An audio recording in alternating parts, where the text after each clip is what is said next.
Well, thank you very much. I know everyone's had a very busy day, and I'm grateful to be here for the final Fireside Chat for the National Security Innovation Base Summit. And I am very pleased to be joined by General Jim Rainey of Army Futures Command. He's here from Austin, Texas. And of course, Mike Gallagher, a congressman who is now at Palantir. And Mike, you were chairman of the House Select Committee on Competition with the Chinese government. You served in the Marines for 7 years. You deployed to Iraq.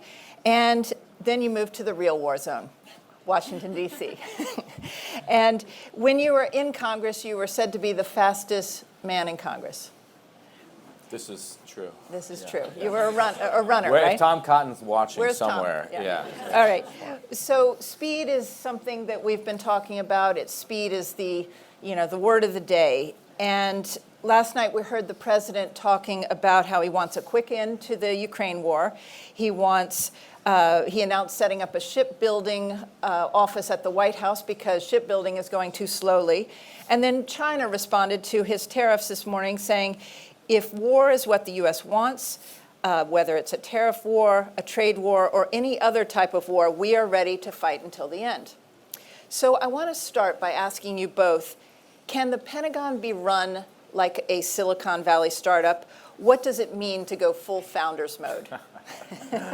Well, thank you. And it's an honor to be here with General Rainey, whose leadership I've long admired and is truly an innovative thinker. So let me put it this way.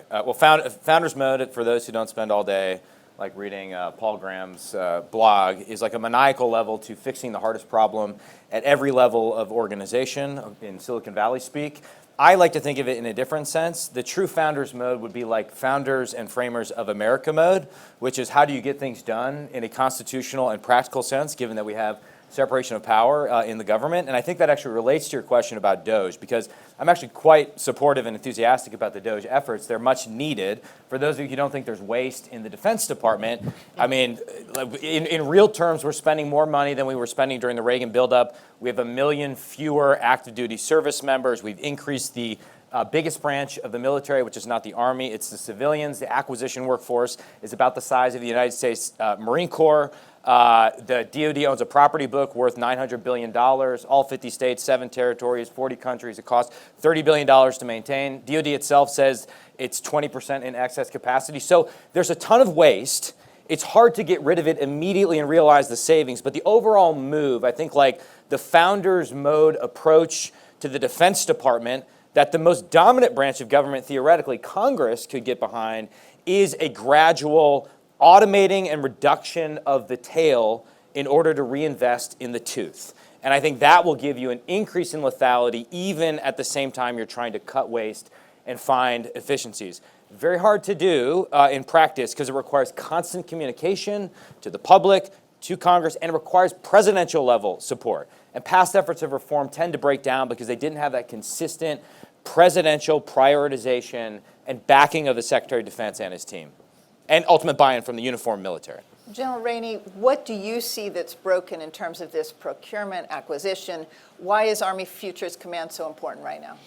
Yeah, well, if I may, the Congressman's point, civilian control of the military, oversight by Congress, accountability to the American taxpayer. There's not a single person that I know in uniform that doesn't aspire and fully support all 3 of those things.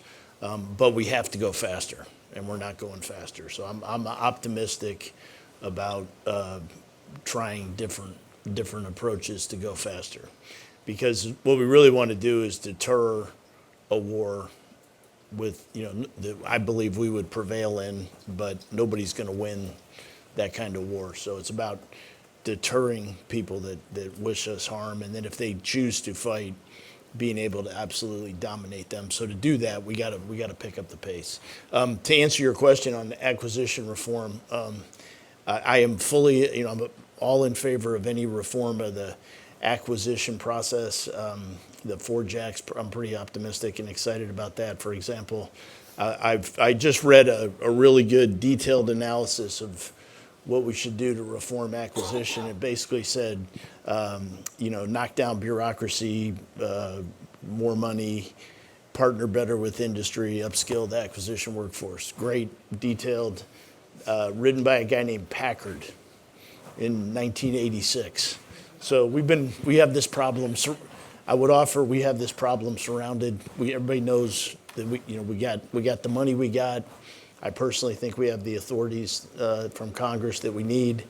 If we don't, we need to use the ones we got first. So there's opportunities throughout this process to do things different. I'm very proud of Army Futures Command. We have the advantage. We were stood up only 7 years ago, so we were built as almost an anti-bureaucracy, and we've partnered really closely with the best companies. And when you hang out with really good people, you just kind of adopt some of their best practices. We're not a business, we're a profession, so we got to be careful how much we adopt. But the best practice, things like closing the loop between the user and the person making something, the way industry does. Betting on leaders who can attract the best talent and innovation. So those kind of things. But I'll give an example and then I'll stop answering this question. Next generation command and control. So the fundamental thing that the department has to do and the Army has to do is move to data-centric warfare. That's it. That will unlock the potential of large language models, machine learning, quantum, if it ever comes. And that plays to one of the gigantic advantages the United States still retains over China. But right now we're spending billions of dollars on command and control systems that don't work. So we said, instead of writing, an 800-page requirement document, let's write a 2-page piece of paper that is focused on the problem statement and admit that industry is better at this than us. Go out to industry with that problem. And that has resulted in a ton of progress. We're going to actually demonstrate this next week out at NTC. It's a real thing in the dirt. But probably the most exactly? It's an entirely new approach to command and control. Moving to data-centric, turning what are now hardware problems into software problems. Control your data, get it in a usable and accessible state that unlocks the potential so you don't have to go from a single sensor to a shooter with a bunch of decision makers. You can just move ubiquitous sensing, take advantage of controlling your data, and then you can increase your speed about 10x. And isn't it, Palantir, I've seen a demonstration of some of the headsets that are being used, a new command and control that really puts it down to the warfighter. Yeah, well, first of all, I would give General Rainey credit for what I think is going to be incredibly transformative. And also it's had the practical effect in the industry of bringing together non-traditional partners and forcing us all to work together. And so I could not be more bullish about the effort. There are a variety of technologies that are being fielded right now to do precisely what you talked about, which allow individual Marines, soldiers, sailors, airmen to leverage the power of data and also autonomous systems and have basically human-machine teaming in a way that we are starting to see glimpses of on the battlefield in Ukraine, but I think we've just scratched the surface in terms of what's possible. So with this new approach, consistent funding, and I would also argue, and maybe this is like a version of founders mode in the Pentagon, like a tolerance for original failure, right? Which Doug Beck is at the leading edge of. You're not a failure, Doug, you're a success. Your failures are a success, is what I'm saying, Doug. I think we have an opportunity to change the game, because you mentioned Packard's analysis.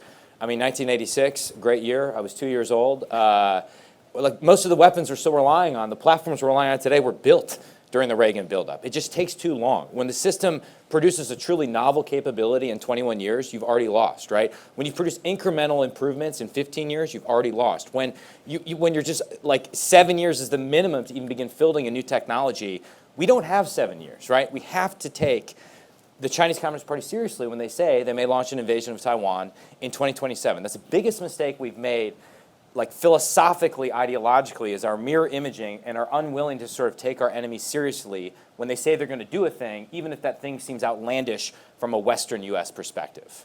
Let's talk about Ukraine. What have you learned by watching how the fight is being prosecuted? It's so much more than trench warfare. There's autonomy, there is innovation taking place on the battlefield there. I don't think Americans understand quite what we as an army, a Pentagon, industry has learned from what they've seen the Ukrainians adapt and MacGyver on the battlefield. I'll take a first quick shot at it. So whenever you're trying to figure out what's changing, I believe there's some value in controlling for the known or what is not changing. So war is currently, look at this, it is horrific as it's ever been. Technology is incredibly disruptive, but not decisive. It's still about human beings. It's a contest of will between humans.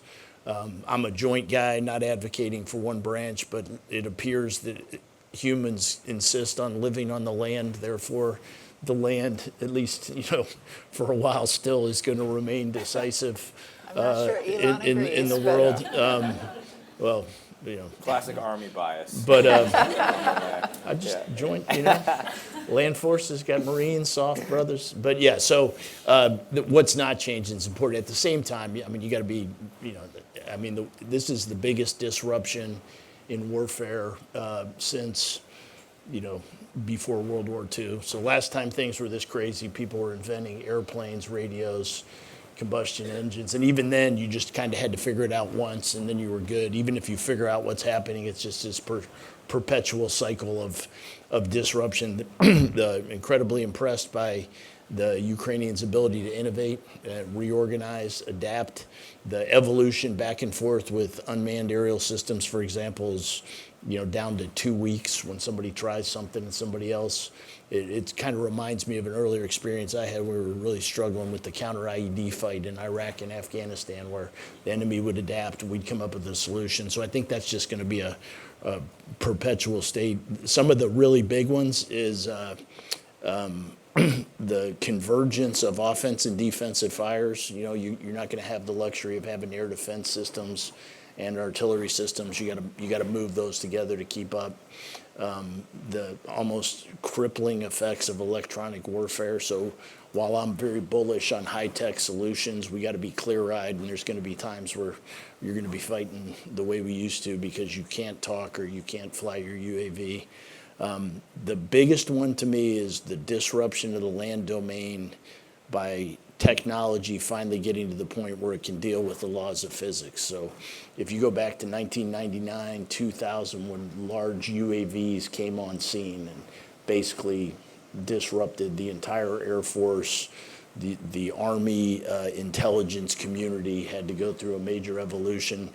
10 years ago, that started happening in the maritime domain.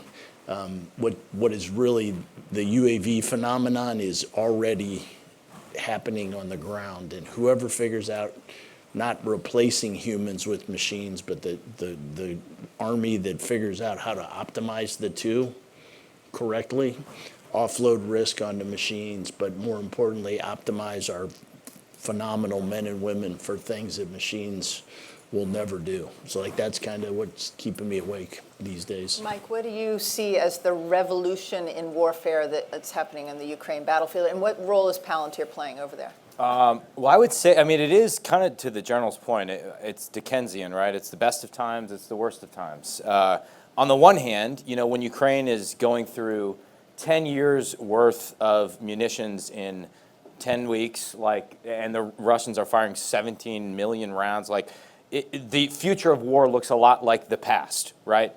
Men in the mud, mass, a lot of people dying, attrition, et cetera, et cetera.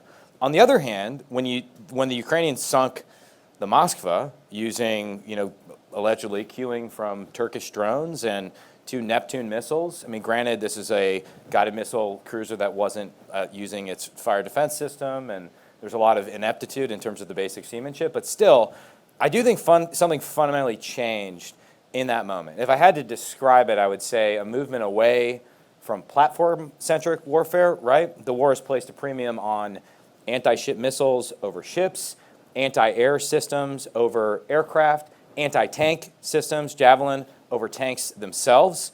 Who knows if that will be the case in a future war, but it certainly seems to have direct implications for how we might fight a war with China, right? What has China done to us in the Indo-Pacific in the first and second island chain? It's not that they built the biggest Navy in the world, which they have. They built what I've called previously an anti-Navy via the rocket force, designed to keep our expensive platforms out of the weapons engagement zone. We should probably flip that logic on its head and do a version of that to them. I would furthermore suggest that what we're seeing, I think, and the general could push back on this because he's a true expert, I sort of think if you really pay attention to what's happening in Ukraine, you're left to conclude that GPS is no longer a reliable targeting technology. You have to have some form of visual or electronic decoy as like table stakes to engage on the modern battlefield. One-way attack drones that can do terrain mapping and spectrum mapping, I think, are going to be the future of fires and volume. And then finally, I would say we've had this question in Ukraine about our insufficient stockpiles of critical munitions, which are, of course, woefully insufficient, and we must replenish those stockpiles. But how we build things matters just as much, if not more, as having built the thing and stockpiling the thing.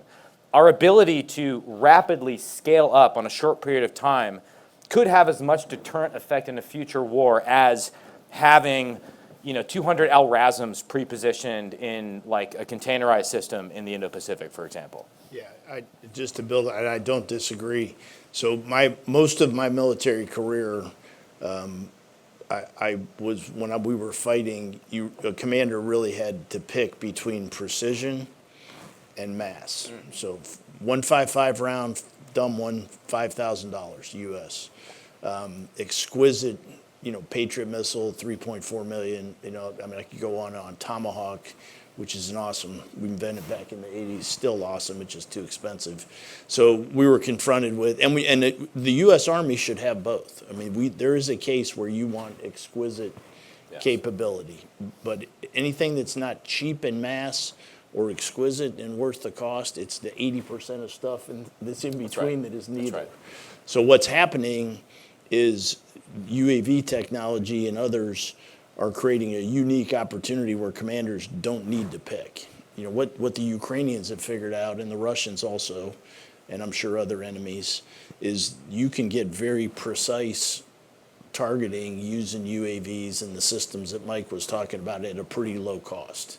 So that's a fundamental difference. If we need thousands of rockets that cost $100,000 and less $10 million systems. We need cheap UAVs, but because of the EW thing, I mean, this idea, I'm all for making 3D printing cheap UAVs in the basement, but they're not going to work against a really good enemy. So you got to have both. That's a great point. I'd say, and to describe what Palantir's done there, I mean, I would describe it simply as our software helps fewer good guys kill more bad guys. So. Yeah. So Which I'm Defense in Secretary favor of. Defense Secretary Hegseth Put that on a wants. t-shirt. It's good. It's a good bumper sticker. Defense Secretary Hegseth wants to cut 8% from each of the services, reallocate. It's not a cut to the defense budget per se, but reallocate to border operations, Golden Dome, hypersonics. Can DOGE do what Congress has never been able to do, which is to cut the defense budget or cut the waste?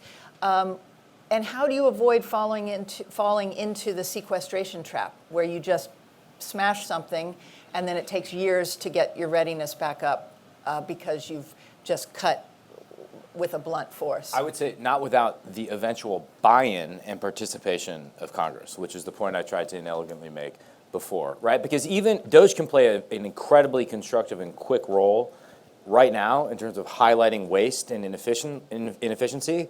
But in the current budgetary environment, there are profound limits to your ability to make meaningful shifts in money around. And I think you can do a lot, but you can't fundamentally transform the trajectory or change the trajectory DOD is on without buy-in from Congress and a more predictable, consistent budgetary environment or freedom. Right? One thing I advocated for unsuccessfully when I was still in Congress was giving the Pentagon the ability to take its unspent funds, and about $12 to $15 billion every year is appropriated. It goes unspent. It then goes into abeyance for 5 years, and then it goes back to the Treasury where it's like laundered for non-defense purposes, eventually by a future Congress. Merely giving DOD the flexibility to use that money for long-range precision fires or all of General Rainey's priorities, I think could have a transformative effect, but making sure that we are inviting the legislative branch to participate in the DOGE process and building support for big changes, because these are big changes, right? But I do think ultimately, in an environment where 50% of DoD's contracted dollars go towards services and 1% goes towards software, like that's a loser's model right there. We can shift that fundamental formula around, provided we build public support and congressional support for the effort. So if you had 5 minutes with the Defense Secretary, what's your elevator pitch for what needs to change quickly from your perch down in Austin, working with all these innovators in Silicon Valley?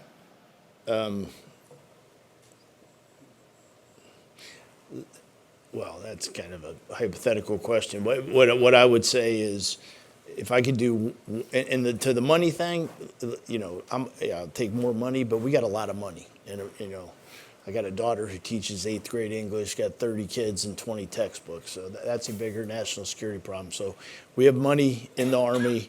Our secretary and our chief are adamant about creating our own money. Out Doge yourself. We know we have to stop buying things that aren't relevant and spend that money on the transformative stuff, and we're doing that. If I had one thing, the thing I will point out that I think is lacking is getting warfighters in charge and holding them accountable, right? The system is too bifurcated. Acquisition professionals are critical, contracting officers are critical. There's a lot of key players, but pick a service, any point in history, when we have transformed really well, you can go back and point to a human. John Boyd, Rickover, Oppenheimer. We got to say, hey, but the reason you don't, and we'll take, we guys in uniform, we've been taking responsibility and accountability since we were 22. It's like in 86. But anyways, it's not that. It's you can't hold people accountable unless you give them. We've purposely bifurcated this system. It's one of the things at DIU and why I like working with Doug is he can say, hey, I talked to Randy George, the Chief of Staff of the Army. This is what the Army wants. So that's what I would tell him. Put warfighters in charge, hold them accountable. Now, I wouldn't have to tell him that because that's he's already doing. So it's not just the Pentagon being bifurcated, it's Congress being divided amongst 100 senators and however many congressmen who all have a piece of something made in their districts. How do you stop this terrible dynamic where one congressperson can stop you from, if you're the Army and you want to get rid of a weapon system that you don't need anymore, from blocking that? Because we see that happen every time. Well, I would say a few things. One, I do think, having been an avid attendee of the Reagan National Defense Forum every year and listened to any number of speeches about the Valley of Death and innovation and this and that, I had noted on a few occasions that it seemed like we were giving the same speech every year, every Secretary of Defense. Like you could copy and paste Mattis's speech in 2017, and Austin said the same thing a few years later. I do think, thanks to the efforts of a lot of people in this room, like the tectonic plates are starting to shift. And I do think some of my former colleagues get it. And so I think we have a moment in time right now, and with all the DOGE energy, a new group of largely veterans in Congress that get this, that actually work in a bipartisan fashion, I do think we have a narrow window in which to change some big things and get over that parochial concern. And with some of the ideas the new administration has put forward, they can not only field a new capability, they could demonstrate a new way of doing things, right? For example, Iron Dome or Golden Dome or Teflon Dome, like that. I'm very excited about the potential of traditionals and non-traditionals to work together to deliver a capability on a very fast timeline, provided, to your point, General Rainey, we have like a talented, single throat to choke in the department, empowered with the backing of the civilian leadership in order to sift through the bureaucracy and also the parochial interest that Congress is looking out for. So how seriously should we take this tweet from China this morning? Is it just a war of words, or is this something that really needs to be taken seriously. And where are we in terms of tech competition with China? You studied it while you were the head of the select committee. General Rainey, you're living it. Talk to me about China.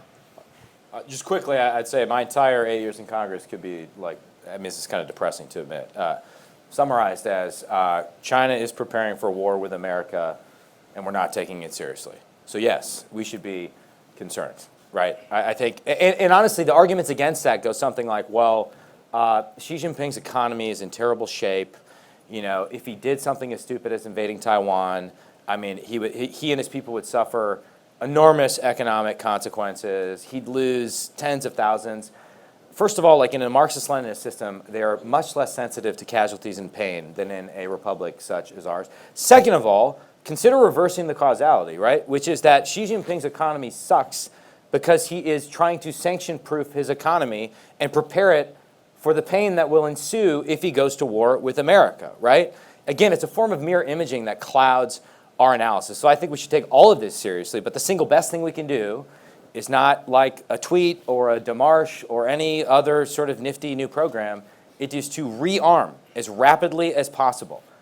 Like shift the conventional balance of power west of the international date line, surging things, men and material that can kill like commies and communist ships as quickly as humanly possible. General Rainey. Well, I mean, it's clear in you know, 2 administrations worth of, and the comments from our current leadership. I mean, China is the priority. It's the biggest threat. I take them at face value. You know, I'm not an expert, but I always say start with, you know, when people, what do you think they're going to do? I'm like, well, let's start with what they said they're going to do. You know, it's a good place to start. You know, they have a gigantic military and population to back it up. They are modernizing it at an alarming pace for a long time while we were doing other things. So the sense of urgency in the United States Army, and I feel comfortable speaking for the Joint Forces, is you know, we got to continue to transform to maintain the advantages we have to deter a war. And if they choose to fight, then to dominate that fight, and it's going to be unprecedented. I think what people, and I know you would agree because we've talked about this. I offer we should start by deterring them, you know, because and I don't make light of any of the threats, but the one of the things we have going for us, if she does decide this, he almost certainly has to be successful. Yeah. So injecting doubt, lack of confidence. So things like mobile land forces like General Flynn and now General Ron Clark and Admiral Paparo are out doing their, I place a great value in allies and partners and land forces, training with them, special forces operating with partner nations. So deter China, assure our allies, start there, and it's going to take the entire joint force. So, Mike, how do you take, yesterday Elbridge Colby had his nomination hearing, and he said that the seizure of Taiwan is not an existential threat to the U.S., which seems to indicate that this administration may not be committing to defend Taiwan. How concerned are you when you hear something like that? Last time I was on the stage, I think it was, I was interviewing Bridge for his book, which is quite good, Strategy of Denial. So it all comes back to the stage here at the Reagan Institute. Yes, it does. I think every administration in recent history has taken the view that we are not committing to the defense of Taiwan, right? That is the policy of strategic ambiguity. Now, I've made the case that strategic clarity would actually have a positive deterrent effect. I have been persuaded by folks like Matt Pottinger that what matters more than strategic ambiguity or strategic clarity is actual strategic and operational capability, i.e. do we have the systems in place, in theater already, to deny the PLA Navy from establishing a lodgment on the island itself. What I also heard in Colby's testimony, I don't know if it was oral or written, was a commitment to the status quo of strategic ambiguity and the 6 assurances and all that, all the other stuff that we genuflect towards whenever Taiwan comes up. So I actually wouldn't expect a dramatic change in policy when it comes to Taiwan. I know there's been a lot of concern if we strike a deal with China economically, is there a broader geopolitical grand bargain? All I know is, having worked with Mike Waltz in Congress, having worked with a lot of his deputies, I know their view of China, and I doubt they would be recommending that course of action to the president. We have about 30 seconds before we'll go to a couple of questions. The defense industrial base, it's the problem here, it's the problem in Europe. What do you do to get it ramped up and producing what needs to be produced? Yeah. I talked too much. Yeah. No.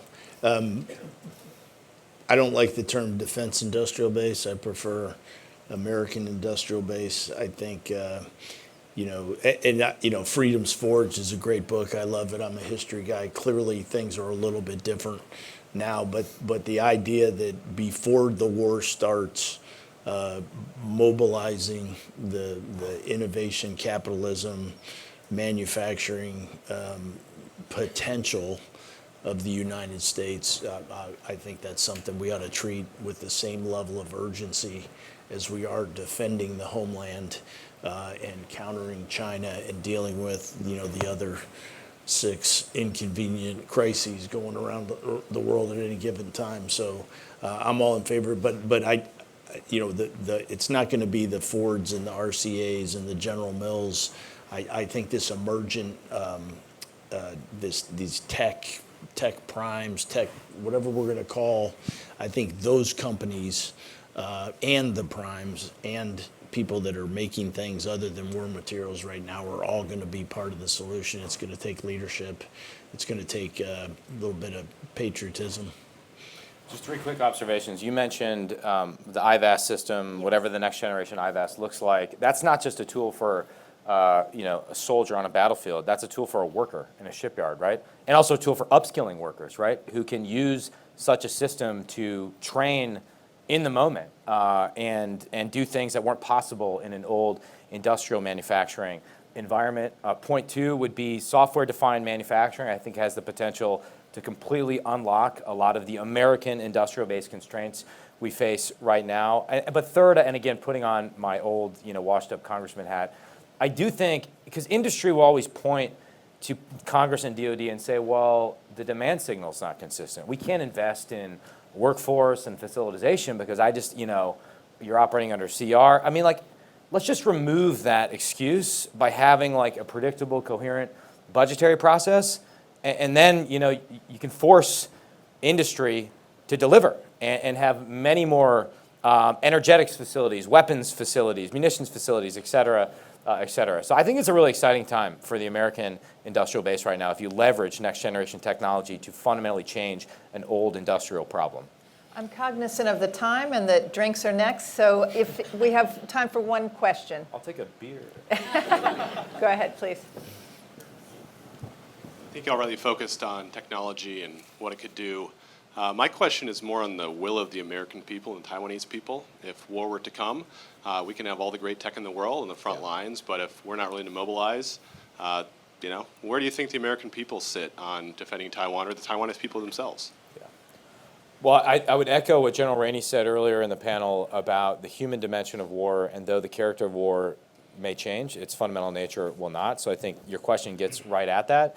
I've always thought, and a lot of what we did on the Select Committee was trying to communicate directly to the American people and get them to understand this is not a distant over there problem, it's a right here at home problem. I think if we can sort of connect the defense of Taiwan, not only to our broader alliance system in the Indo-Pacific, but American leadership globally and security and liberty and prosperity here at home, that's the only hope we have of mustering support for what would be a very, very difficult, bloody confrontation.